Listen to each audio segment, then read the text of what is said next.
once again to join me on a wonderful afternoon here in South Africa. We've reached a big milestone on the Cliff on Cars channel. Yes, we've reached our 1,000 subscribers. And without you, we would not have done it. So as Cliff, I'd like to thank you for your support, for subscribing and in watching the channel.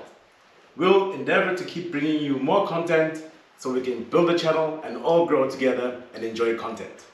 Now, I had told myself that I would not review this car standing behind me until the channel reached 1,000 subscribers. And we've done it. And I'll have to stay true to the promise I made to myself. And I am now going to take you to the journey of this car. This car is the car that defines me when it comes to car culture. This is the car that is the poster car of my childhood. The series is going to be a two-part episode. First of all, I'm going to show you the build of the car, then we will review the car. Welcome to Cliff on Cars. I'm Cliff. Not only did we reach 1,000 subscribers, but it happened just after my birthday. So I'm so excited and I can't thank you guys enough. Okay, let me break it down. So the vehicle in question is a W124 300E. Now, I've always loved this car. Reason why I've loved this car is because when I was a kid, still in primary school, and the first time I saw a Mercedes-Benz AMG Hammer, I was hooked. That became my go-to car. It was any car that ever captivated me as much as anything with regards to the automotive world. It would be a W124 Hammer, whether it's the sedan, the coupe, or the station wagon. Now we know these are pre-merger AMG vehicles, and I think that was when AMG was at its purest. So, COVID is looming. The president is talking about a shutdown, and the world is standing on the edge because we have a disease that's going to kill the world, basically, right? And I think to myself, well, I'm not going out without ever owning a W124. So I hit the internet, I start searching. I find this car all the way down in Cape Town. The thing is that I want to buy this car purely from an internet advert, okay? There's no time for me to go and actually view this vehicle because we're on the edge of lockdown, all right? So I buy the car. The dealership is Absolute Cars down in Cape Town. A gentleman was running that dealership was Heinz. Unfortunately, they've since closed then, but I mean, they had a great selection of cars on their floor. This car looked clean on the advert. I struck the deal, I paid the money, they arranged the shipping, and the car came all the way down to me, to my city. Cape Town is all the way in the south, I'm all the way in the east, basically more the northeast of South Africa. So it's a standard 300E, but one thing special about it, it's a manual.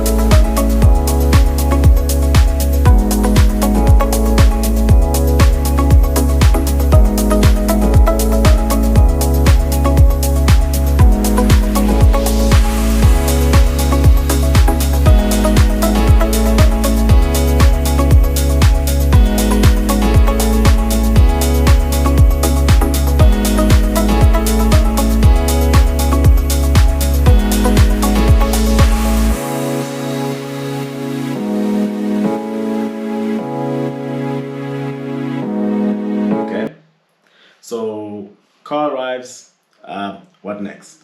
So now I'm gonna tell you about all the things that I did to this car to get it to where it is today. Obviously because it's not every day you can wake up and buy yourself a Hammer. I mean, hammers are a couple of $1 million now. They only made a handful of them, AMG, before the pre-merger, so they are a heavily sought after car, and there are only a handful out there. All right, so I'm gonna read to you what I actually did to this vehicle. Okay, so vehicle arrives. First thing I do, I take off the OEM rim and I put a monoblock on it. Well, it's one of the cheap off-the-shelf monoblock knockoffs. Okay, I put that on the car, I drive that around for a while.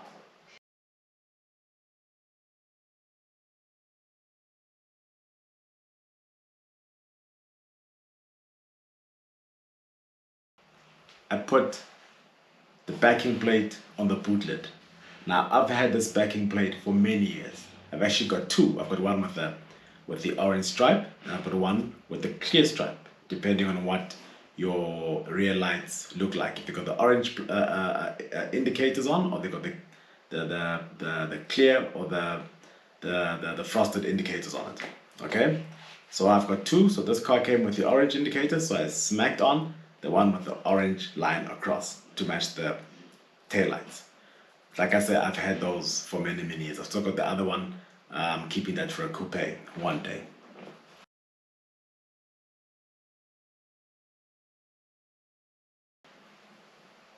Then came the ordering of the hammer kit, because really the essence of me buying this car is to build my own hammer.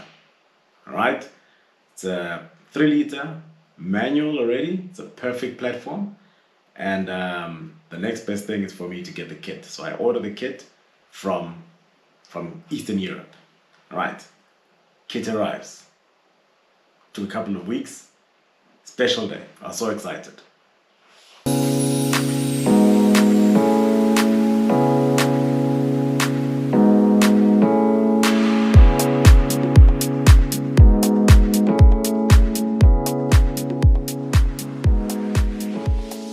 Next step, took the car to Lavelle, the pedal shop, so he can put on the kit. Kit needs to be sprayed. But OEM bumpers need to come on, make space for the kit. It's even got a sill kit for it. And I'm so excited at this stage that the car's at the panel beater and they're gonna do all this work.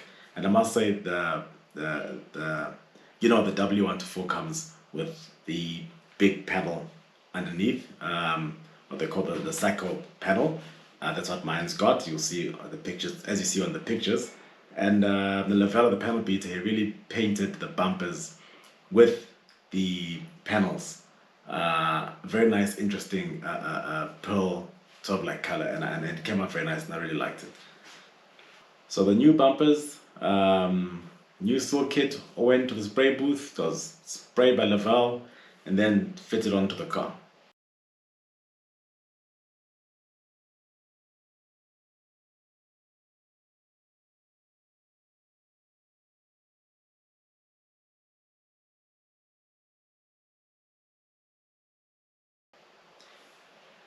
So since I'd taken off the OEM rims, reason being is that I wanted to get them stepped up from a 15 to a 17 and have them worked a bit. And I took the rims to Johannesburg, to a place over there where they do rims, and they did the job. They stepped the rims up. It's now a split rim with studs all along it, and it looks stunning. So I put those on, and it really transformed the car. Then obviously all that I was missing now was for the kit to go on, the hammer kit.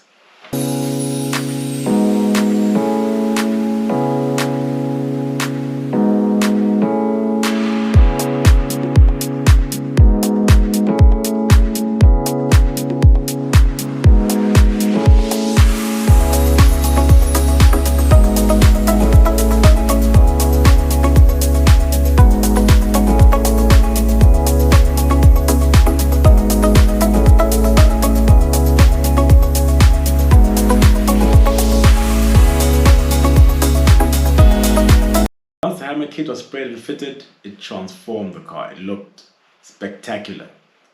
And all that I was missing, I had to now put on the fog lights. So I went to Melvin Schofield, and he did that for me. He put on the fog lights, and car came alive, man. I couldn't believe it. I was so excited. You have no idea how excited I was whilst I was building this W124. It was like a childhood dream coming alive. I then took a trip to Dubai. I think on my channel there is a video of me in Dubai. And I went to Abu Dhabi. There I went to visit a Mercedes-Benz repair shop and parts supplier, used parts supplier called Al Hili Benz. They actually have a channel themselves on the YouTubes. I went there, I spent some time there, and the gentleman there was so kind. He gifted me a couple of things, right? So one of those things was a gear knob, an AMG Alfachterband gear knob, which I put onto the W124.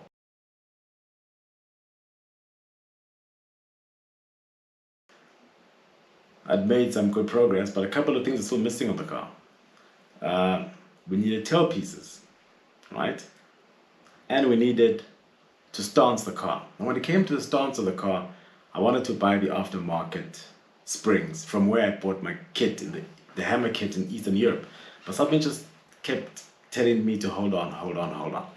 And it really worked out, because I then, on the Mercedes-Benz group that I'm on here in South Africa, there's a chap who posted a picture selling parts for his from a car of his, a W124, and he was selling spare parts.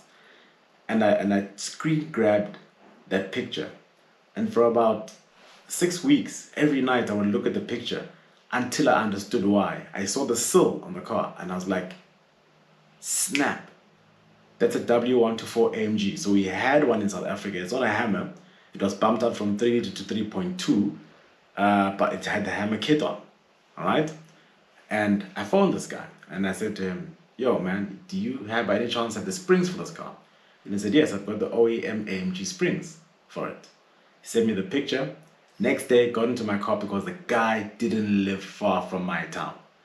What, maybe 48, yeah, maybe 150 kilometers away from me. And man, I went to his house, there were the springs, even with the part number and the AMG badging on it. And I couldn't believe it. I got proper AMG springs for my car.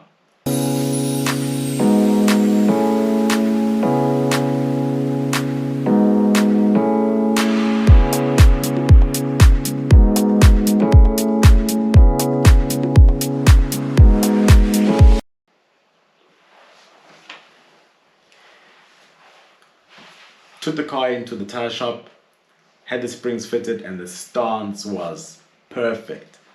It was perfect. The ride quality of those springs is unbelievable. The car handles so well, and I think I've only lost about 10% of the comfort from the OEM springs, which I had, or the original springs, the W124 factory springs, over the AMG factory springs. I only lost about 10% comfort, but the handling is just second to none. And the ride quality is still there. It's still Mercedes-Benz. And that's what I was worried about when it came to aftermarket springs.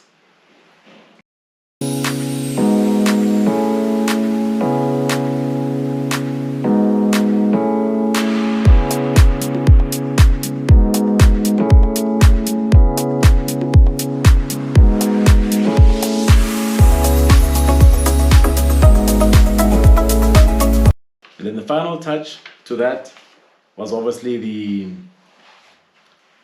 tailpieces, exhaust tailpieces. That too, I'd wanted to buy for a long time along with the springs. And it's a good thing I held out, because I ended up finding them on the internet much cheaper. And they were shipped to me. I think I got them from the States, yeah. And they were shipped to me, and brand spanking new. And they were perfect. And I had those fitted. So the car was stanced, had the tailpiece. So today we received some packages from DHL and from FedEx. So let's see what it is. I think it's some of the stuff for the W124. Could that be? Could those be the tailpieces? The AMG tailpieces for the W124? Oh man.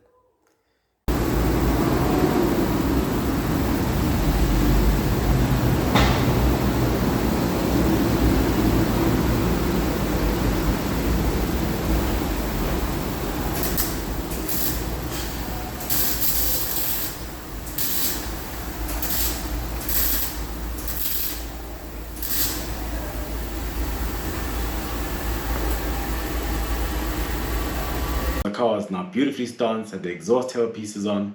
Only one thing was missing: the AMG OEM steering wheel.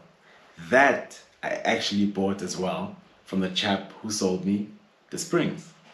And I took that to the upholsterist because it was not in great condition. So I took it to Mangali's upholsterist, and Uncle Ashraf there worked his magic, and he managed to restitch it for me and sort it out for me as best as he could. And that is on the car. So the car is got an OEM AMG W124 steering wheel. I've got OEM AMG W124 springs on it, and kit is aftermarket, but the car is now looking great. Okay, still a work in progress because I need to upgrade my sound system a bit better. I've got the OEM sound system, and that's from the old era, so it doesn't sound great at all. But I'm going to do that. I think I want right now the car's using an aftermarket Pioneer radio, and I want to go for the Beckham Mexico and then put the Bluetooth interface into it just to make the car look OEM. My interior is stock, and I'm happy with that for now. I think maybe later I might want to touch it up a bit and put a bit of suede in the center of the seats. But my roof lining is new. That was also done by Uncle Ashraf at Mangali's because it was starting to sag in one corner, as all these cars of his age do. But he put one so close to what the original looked like, and it's beautifully done. It's perfect. I'm very happy with that work. So that's a story of me buying a W124 just before COVID hit, just before lockdown hit, because I just had to have one before the world came to an end. Yeah. I'll do a review again about living with 300E, what mechanical problems I've encountered with the car since I've had it, and then obviously we'll also do another review where we actually drive the car and we take it out and we enjoy it. Thank you very much.